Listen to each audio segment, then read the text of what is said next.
Hello. Today's the day. We're going to the Cape. Yep. With our caravan, our Kokoda caravan. So we've had lots of skeptical people. Yeah, comments.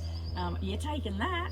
So we just thought we'd put together a little vid of our journey and what we're doing it in. We've got an off-road caravan, and we're feeling pretty confident because we've done the Gibb River Road, Untitled Tracks. Yeah, we've travelled like 100,000 k's in the van, so we can only get bogged. and lots of gravel. Yeah. So, you know, given that we've done the Gibb River and all that sort of thing, we feel pretty confident, although people do say the Cape is very different. So we're expecting it to be different, and not saying it's going to be easy. We'd like it to be different. Yeah, not saying it's going to be easy, but we're going to give it a go. And we thought you could follow along, and those that are curious as to whether you could do it or not with your van, watch us and see how we go. Yeah. Okay, see you on Follow the road. Along. So last night we spent at Mariba, which is just south of the Cape, and so today is our first drive day. We're travelling with some good mates who have got a rooftop tent, so that'll be interesting. The caravan and the tent. They're going to do the Telegraph Track. Obviously we're not going to do that. We'll do the PDR, but we're going to unhitch and follow them to some of the good parts if we can.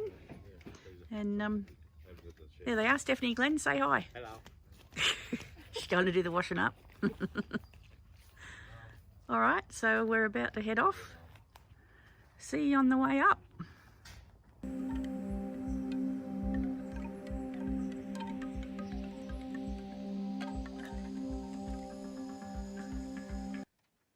We've been on the PDR. This is our second day now. Yesterday was pretty good.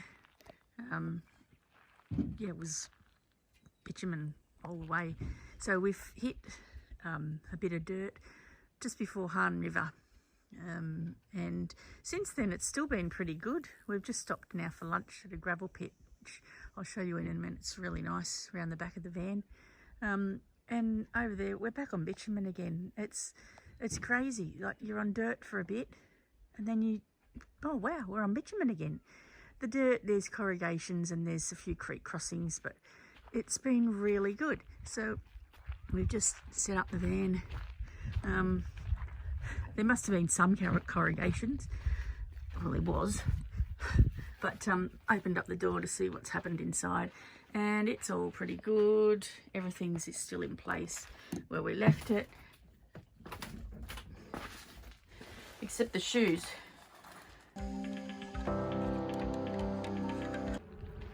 I'll have to find out the name of this place. So we've, you know, in the start of the termite mounds. But there's this lake. Or it looks really nice in the middle of nothing. So we thought it's a perfect spot to stop for lunch.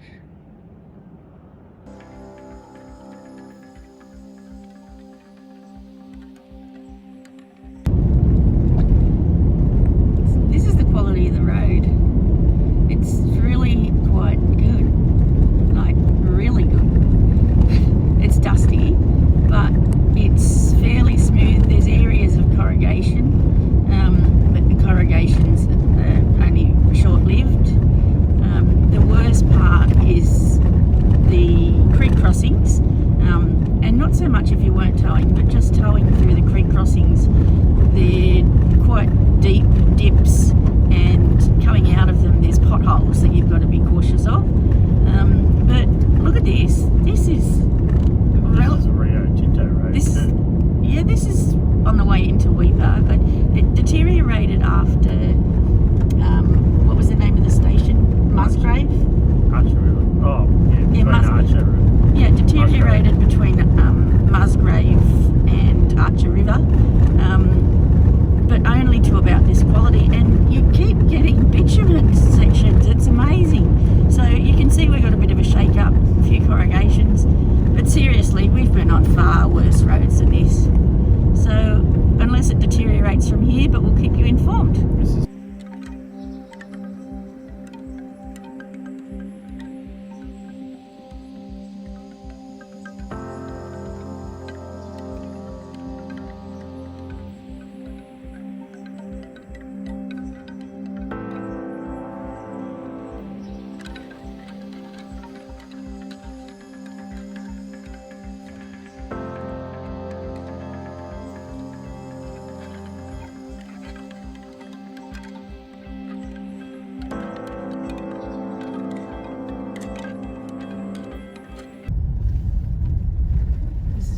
dips, creek crossings.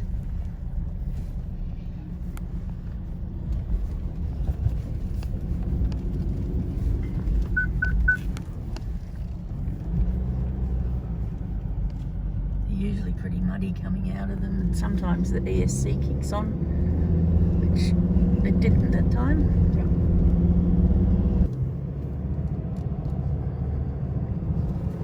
This is the road between Weeper. It's the Batavia Road, Downs Road. So between Weeper, it's a shortcut to get back to the PDR going north. So it's not quite to the standard of the PDR, but it's still good for, you know, seeing the PDR is bloody great. This is about what we expected the standard of the PDR to be, I think. We've just stopped for lunch at Moreton Telegraph Station, so we're just leaving now. It's a nice grassy area, shady.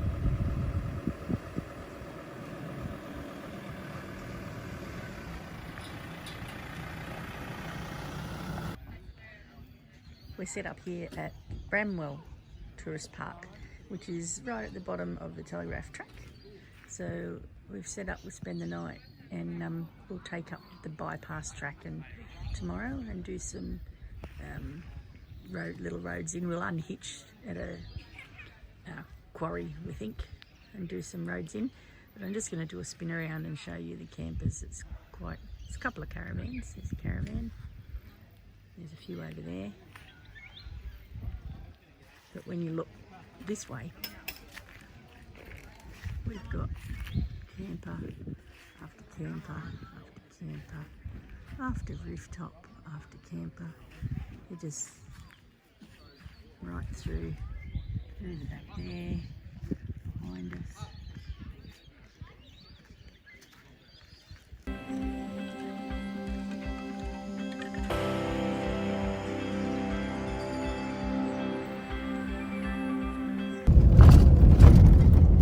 Now we're on the old Telegraph Track.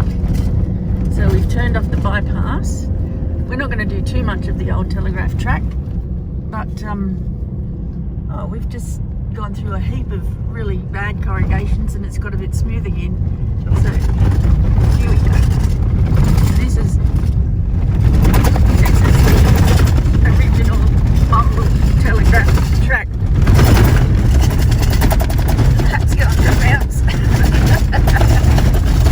Yep. And this is why you don't take your van too far on the old Telegraph Track. This is the reason that we came across the old Telegraph Track. So we found a gravel pit, or we heard about a gravel pit that you camp on that's just 4 k's down the old Telegraph Track. And it's actually nice and secluded from the road. The road is up there, so you can't see. There's several vans down here. I think there's about 6 we saw from when we walked around to find where everyone was parked. And we'll do Fruitbat Falls and Elliot Falls from here.